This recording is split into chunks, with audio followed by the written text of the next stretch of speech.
thought, wow, all these pictures up there. But before I start, I do want to thank Rotary and Farm Bureau for having me. This is such an honor for me today and super special, as you'll see through the pictures, that I was told by Philip, excuse me, that I am a third generation speaker here at the Farm City Breakfast. Both my grandma and my pa were speakers in the past, as well as my grandmother. So it's really special to me, and I want to make sure that, because it is, I want to speak from the heart today. And what I've had on my heart a lot recently is leadership.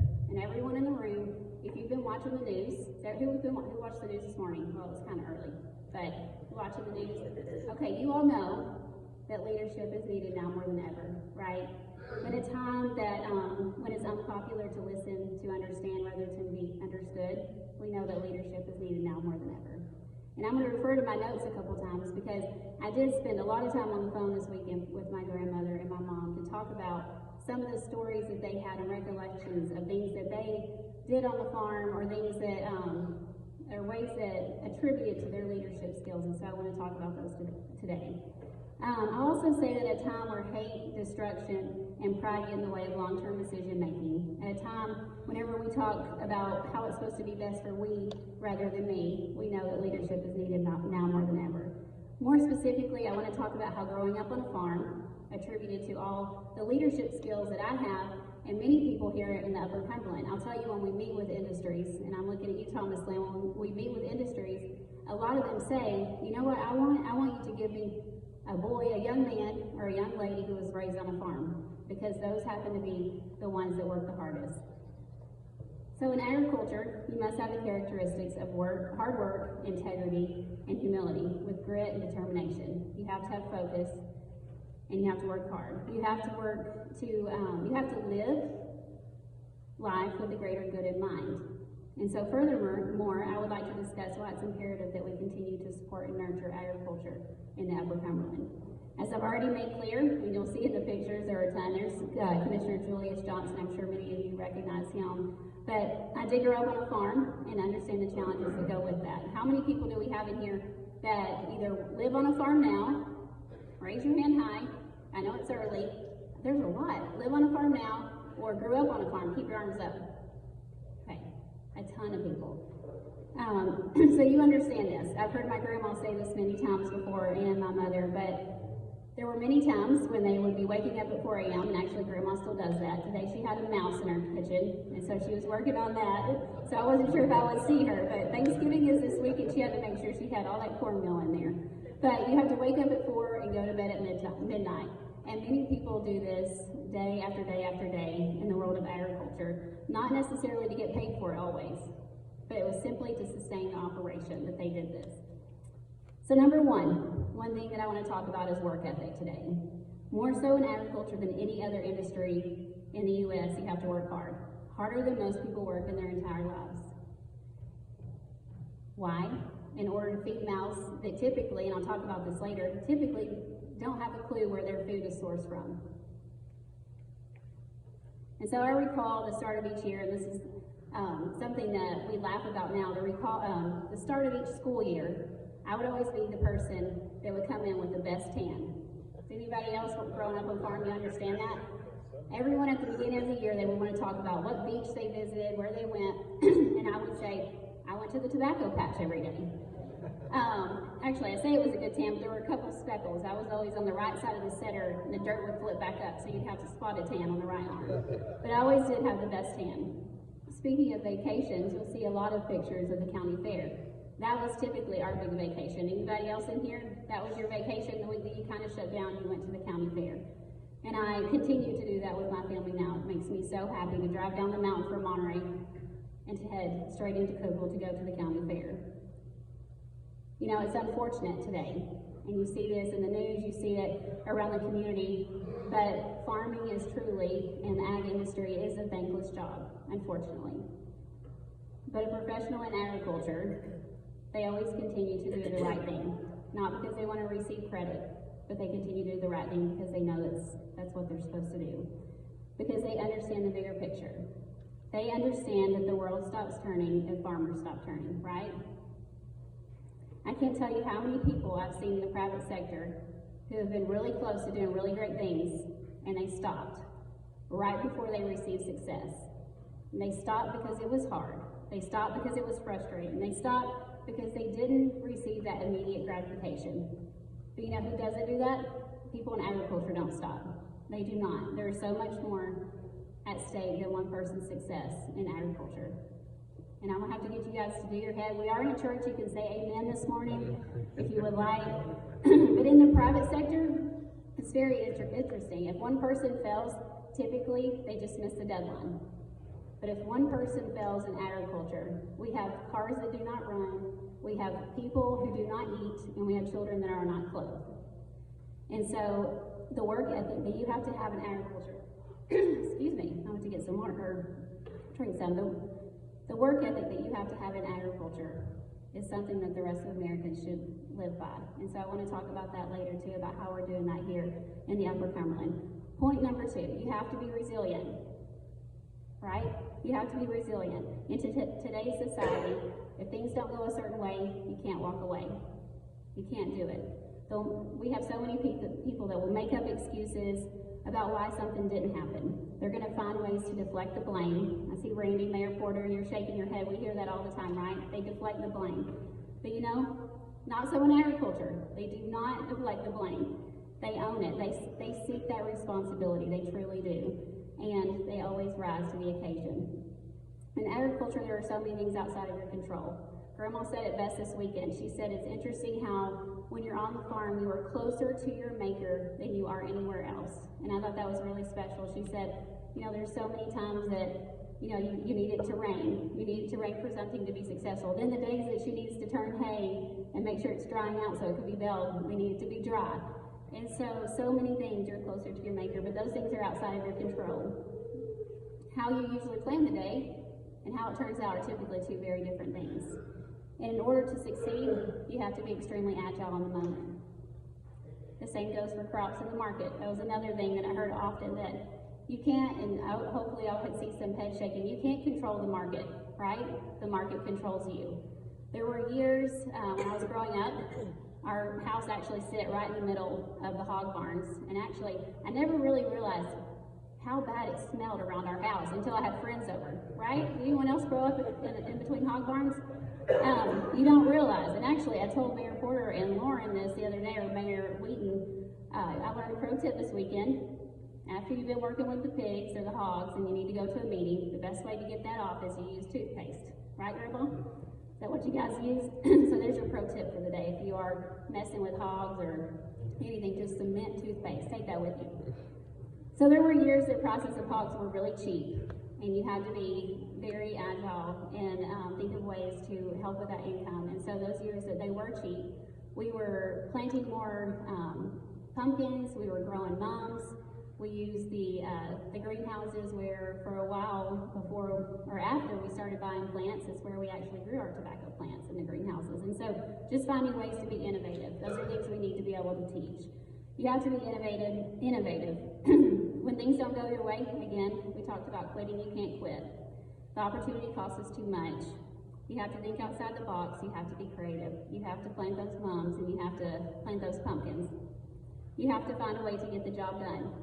And Congressman Rose, you'll love this, because I always say, isn't this the principle that our founding fathers embedded into the cloth of America?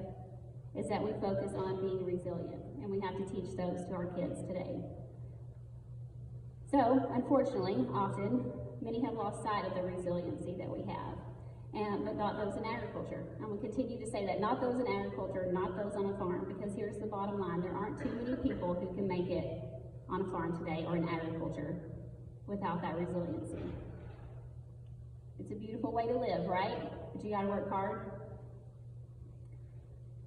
So something else, you're gonna see lots of pictures of my pa up here today. And try not to get emotional about it, but that is something my pa always wanted to do.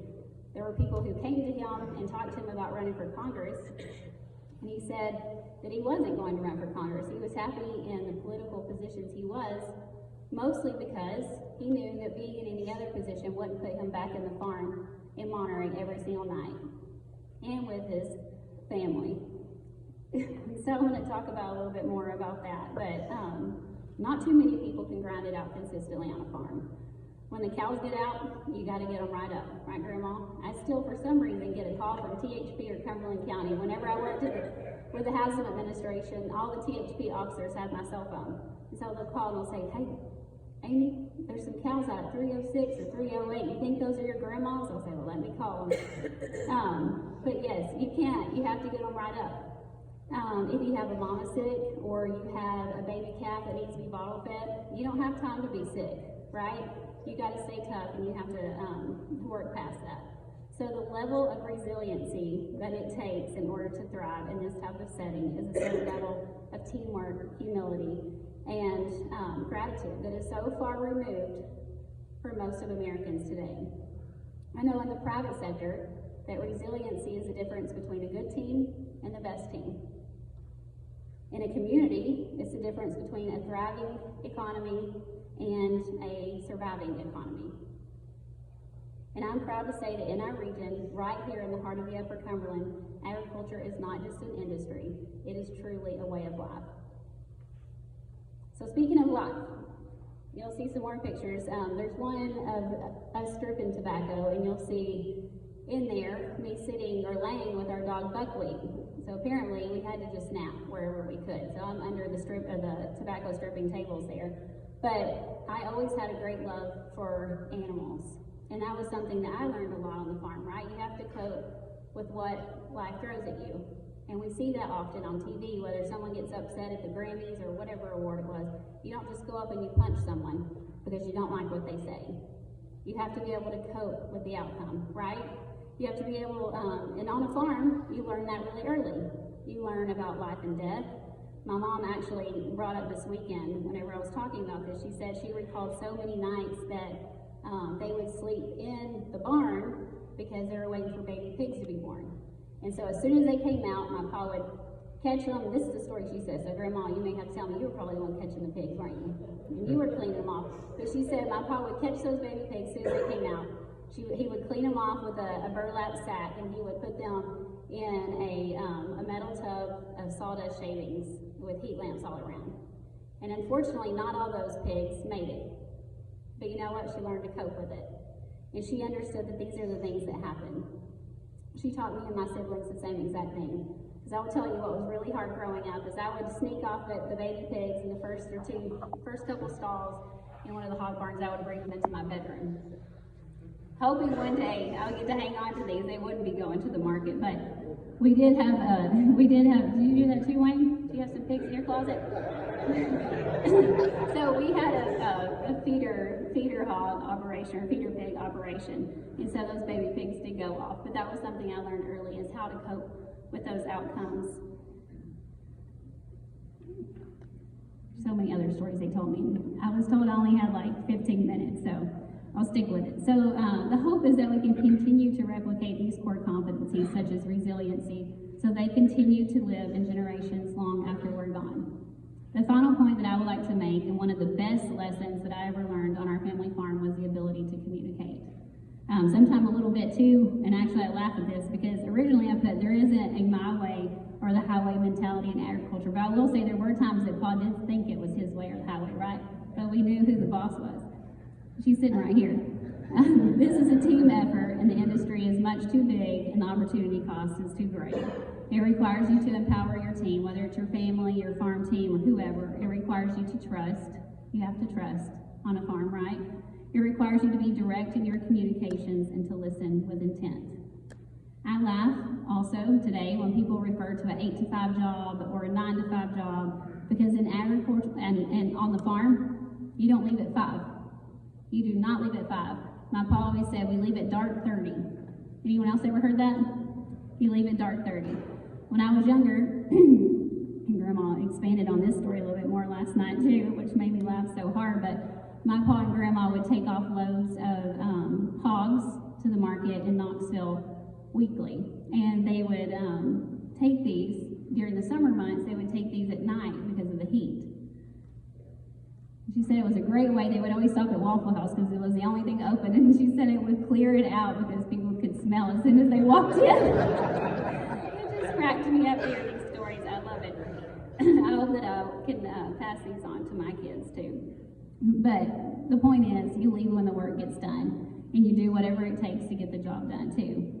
You don't leave ahead of your team. Everyone works together until everyone is finished. Another one, my mom told me that oftentimes after school during basketball season in high school, she had to, after leaving school, she would run home during that time, you know what basketball is, she had to strip tobacco. And so you strip tobacco until Pa said, okay, you can go back to school and go to your game. She was always the last person back in the locker room because she wasn't allowed to go back right away. But the farm came first, right? And there was no fuss about it. More importantly, the work has a standard of excellence. Details do matter on a farm. And this is another one I hope I get. So who all did live on a tobacco farm or worked on one? So obviously when you're hoeing in the field, right? I don't know if you ever had your parents or your grandparents watching you, but that one time, or a couple times, that you decided you would just try to be the quickest person to get done with your rows in the switch, you'd accidentally hit the plant and cut the plant. And you're immediately looking around saying, does Grandma see that? Does Pa see that? And you get down, you stick it back in the ground, you pray to God that it's going to stay standing, right? Before they turn around, because you just cut the plant. But it was so important that those details matter. You want to make sure that, every single plant in the ground mattered. And so that comes with those details.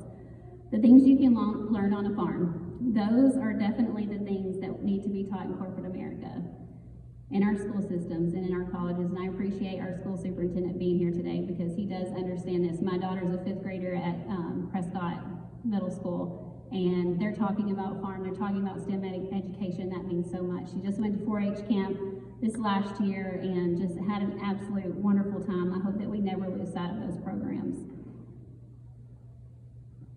So, we need to take a hard look, right? We need to take a hard look in the mirror and continue to study these principles. And we need to make sure that we're teaching our children, like I said. We need to communicate with respect and a greater good mentality. So I challenge each of you in this room to talk about every single one of these principles that you learned on your farm or that you learned growing up. Make sure that you're sharing them with your children, you're sharing them with your grandchildren, your neighbors. Even if they're sitting there on their phone or their iPad, take it away and sit there, because they're going to love, at the end of the day, they're going to love to hear your stories. It means so much. I encourage you to reach out to your schools and ask to come and talk about your profession in the school and the things that you learn, because many of these kids don't have these stories to listen to or to hear.